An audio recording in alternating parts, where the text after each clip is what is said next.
To run internet connection troubleshooter in Windows 10 Home, open Settings, click or tap Start menu icon, and then click or tap Settings.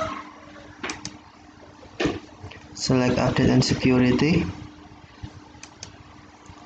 and then select Troubleshoot,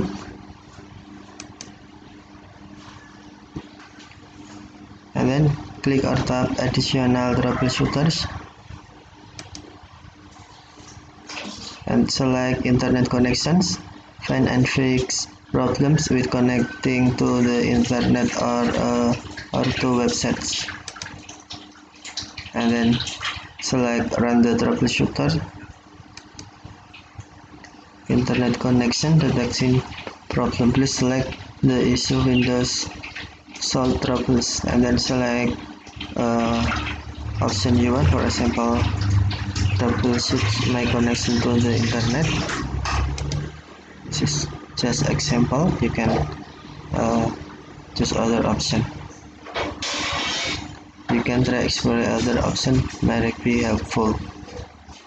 Okay, you can select give feedback on this troubleshooter or close the troubleshooter. Okay, thank you for watching. Have a nice day.